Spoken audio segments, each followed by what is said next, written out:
Nós vamos para a próxima pauta. A delação de Marcos Valério. Marcos Valério, condenado a 37 anos de cadeia por participar do Mensalão, veio à baila esta semana. Eu acredito que por medo, porque ele sabe muita coisa e ele sabe que PT e PCC é a mesma coisa. Ele resolveu abrir o bico porque, para mim, foi assim, tipo um recado, ó. Se algo acontecer comigo, vocês sabem quem foi. A delação de Marcos Valério. Duda. É muito engraçado porque tudo que aparece de prova do PT, geralmente são os próprios petistas que entregam. Sim. Né? Por que isso acontece? Ao meu ver. Porque quando você é um petista, como ele falou, que você é de carteirinha, que você participa lá dentro e que você sabe do que acontece, que você sabe como o sistema petista funciona, você tem medo de cair fora. Você não quer estar contra esses caras, você não quer ser quem estava junto com eles, sabe demais e acabou saindo. E é por isso que sempre tem um petista participando de delação. Tudo que a gente tem de acusação petista veio de esquema de delação. A maioria das coisas veio de esquema de delação. Por quê? Os caras acabam pisando na bola com o partido, acabam sendo pegos e o partido sabe que eles sabem demais. E que a partir do momento em que a pessoa não tá mais lá dentro, ela se torna uma ameaça. Ela pode acabar falando muito. Os caras acabam pondo a boca mesmo justamente para dar essa bandeira de, ó, eu sei de tudo isso. Se acontecer alguma coisa comigo, foram eles. Então, acho que talvez seja medo mesmo, justamente para evitar que algo aconteça com eles. Porque agora a delação já foi feita, então se alguma coisa acontecer, fica meio óbvio quem que foi que matou, quem que foi que mandou espancar, quem que foi atrás, enfim. Mas é muito engraçado você ver bandido entregando bandido. Chega a ser tragicômico, mas ainda bem. Ainda bem que eles se entregam. Ainda bem que eles se entregam. E eu não duvido de uma palavra que ele falou. Eu não duvido de uma palavra. A gente vê que, principalmente agora, nós estamos percebendo na América Latina, né? Esses narcotraficantes chegando ao poder. A gente percebe, como foi pauta da semana passada, da URSAL, né? A União das Repúblicas Socialistas da América Latina, e o Foro de São Paulo, a gente percebe que não são partidos políticos, e sim facções criminosas. Exatamente. Tanto eu não tenho medo de falar, porque foi por isso que Deus me escolheu para essa missão, porque Ele sabe que... Vou fazer até eu não tenho papa na língua, o programa do meu amigo. Manda, para. Eu não tenho papas na língua, eu falo mesmo, né? Eu, como você, Duda, acredito categoricamente em tudo que o Marcos Valério falou, porque a gente percebe que aquela turma, eles ficaram milionários com esquemas de corrupção, esquemas de tráfico de drogas. Você vê que hoje, cadê as palestras que o ladrão fazia? Ué, ele não era... Pô, quando o ladrão abre a boca, pelo amor de Deus, só sai aquilo que o filho dele limpava no passado. É verdade. Só sai isso, pô. E, pô, mas como é que... Eu olho assim, como é que um cara desse ganhava milhões dando palestras? Já viste a presidente que nós tivemos? A Dilmanta? Aquilo era uma anta, pelo amor de Deus. Às vezes eu acho que foi um delírio coletivo. É muito surreal o É fato muito. de que ela foi Eu presidente. realmente não sei como o Brasil sobreviveu aqui. Olha, por isso que nós elegemos Jair Messias Bolsonaro, porque não tinha como ficar naquela situação. Paulo, vou dar a palavra para você sobre a delação de Marcos Valério. Bom, eu não preciso da delação de Marcos Valério para saber que o PT é um partido narcotraficante. Eu não preciso disso. Em 1990 foi fundado o Foro de São Paulo por Lula e Fidel Castro junto com as Farc, Sim. que é uma entidade narcotraficante, uma entidade terrorista narcotraficante. Eu não preciso de Marcos Valério para me dizer isso. Ao longo dos anos, o que aconteceu com o caso do Celso Daniel, por exemplo, que agora vem à tona justamente na delação antiga, essa delação do tempo do mensalão, está vindo à tona agora. E estão fazendo isso só para encobrir. Isso aí é cortina de fumaça, porque isso aí está prescrito, não vai punir mais ninguém, isso não vai dar em nada. Mas a gente fica discutindo isso aqui e deixa ele discutir justamente a relação do PT com o PCC. Sim. Né?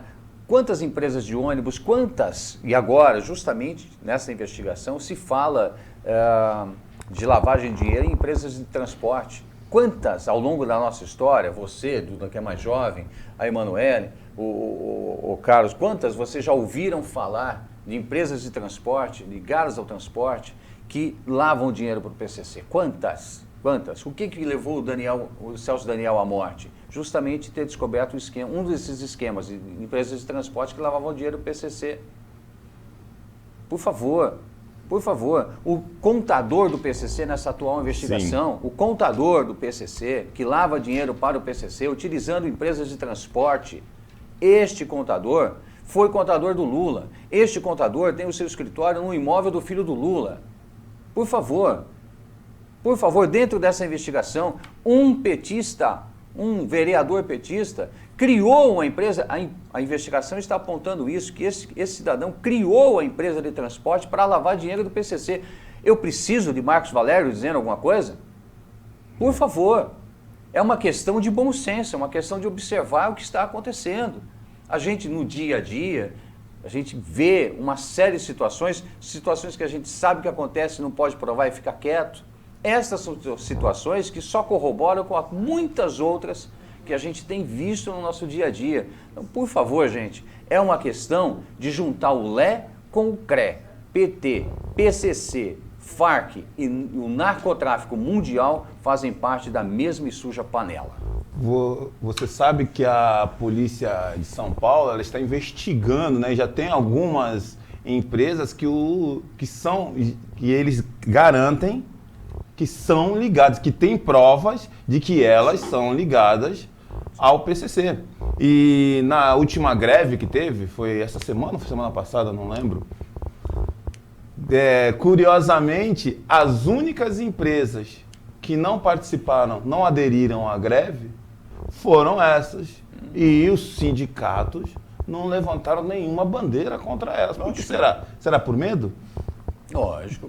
Porque como elas são ligadas, e isso não são minhas palavras, são palavras que estão no inquérito, que a Polícia Civil já apurou, que é a Transunião e a UPBus. Essas aí eles garantem que estão ligadas ao PCC. Tanto que tem um dos diretores que foi chamado o presidente e perguntaram ao presidente: você conhece fulano de tal? O presidente: não conheço. Como você não conhece? Ele é procurado como chefe, um dos líderes do PCC e é diretor da sua empresa. Aí ele: eu não sabia. Não sabia? Tá sempre assim, né? Sempre assim, eles nunca sabem nada. Assim. O Lula não sabia que o relógio dele custava 80 mil. É sempre assim, eles nunca sabem de nada. Eles nunca sabem de nada. São coitados, tadinhos. Eles são tão inocentes. Dá até pena. Dá até pena. Emanuele, a delação... A gente fala da delação de Marcos Valério porque é o que está na baila, né? Tá aí bem em alta. Mas é para fazer esse link mesmo para ligar o PT ao PCC, para ficar claro na sua mente quem é este partido que, como o Chuchu falou em outros tempos, quando era conveniente, que quer voltar à cena do crime. Então, a delação de Marcos Valério, fala para mim. Bom, eu não vejo nenhuma novidade no que ele nos trouxe, né? Mas quando eu fiquei vendo a matéria, eu comecei a procurar alguns detalhes que eu acho que às vezes passa desapercebido às pessoas, né? Essa delação, se não me engano, ela fala de ano 2005, Marcos Valério alega que já teria em seu poder 100 milhões de reais para que manipulasse, né, deputados, usasse esse dinheiro de forma escusa como caixa 2. Isso me remete a pensar que o Lula tomou posse em 2003. Então, esse esquema corrupto de ladrão, ele já foi implantado desde o início, porque você veja bem, se em apenas 2 anos de governo, eles já tinham 100 milhões separados para esse desvio de dinheiro, pagamento de deputados e senadores e toda essa sujeira, né? Essa lama que aconteceu no governo, isso me remete a pensar que o poder deles de corrupção já foi desde o início, porque começou logo cedo. Poucas pessoas se atentaram para esse detalhe, que essa delação fala de 2005 e eles tomaram posse em 2003. Ou seja, 50 milhões por ano, faz um cálculo aí, 16 anos de governo, 50 milhões por ano, né? Onde é que nós vamos chegar? Então, não vejo nenhuma novidade, faço minhas palavras do que foi dito. É muito claro que está ligado o PCC com o PT, com algumas esferas judiciais também, né? Temos lá pessoas que representavam esse partido, né? Primeiro comando da capital, e hoje estão lá no Supremo. Então, é tudo uma interligação, né?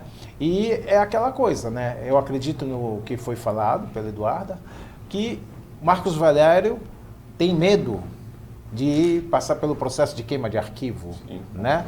Então, vou me proteger e vou abrir o bico para tentar viver um pouquinho mais e sobreviver. Eu acho que a ideia principal é essa mesmo. E isso que você falou acaba quebrando as pernas daquele pessoal que, muita gente diz isso, que o Lula era bom no começo, Sim. mas ele se desvirtuou quando ele entrou na política. Mas ele era bom no começo. O Lula era informante do governo militar na época da ditadura, codinome Boi. Quem fala isso, eu sabia dessa história, o Carlos, há muito tempo atrás, nunca falei porque não tinha prova disso. Só que recentemente não, né? Há alguns anos atrás, o Romeu Tuma Júnior escreveu um livro chamado Assassinato de Reputações. E ele conta nesse livro que o Lula era informante do pai dele, o Romeu Tuma. Tá bom? Delegado da Polícia Federal. Dormia na delegacia do Tuma, quando ficava preso, entre aspas. A prisão do... Quem quiser, entre na internet aí agora, quem estiver me ouvindo, entra na internet e procura lá imagens. Lula preso, Lula sendo preso. Você vai ver o Lula no banco de trás de uma veraneio antiga, Sim. sem algemas e fumando. Você pode me dizer que ditadura é essa aí? Que ditadura é essa? Que o cara vai fumando no banco de trás da viatura?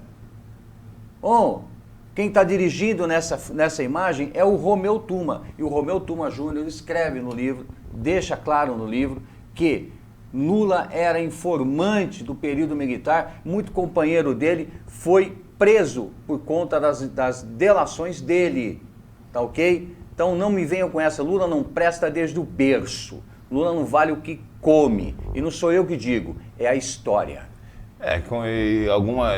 Alguns contam nessa história, né, que ele só não tem um dedo porque ele mesmo... Sim, para se aposentar por Tem um vídeo recente aí, que está circulando. O cara que arranca o dedo vai...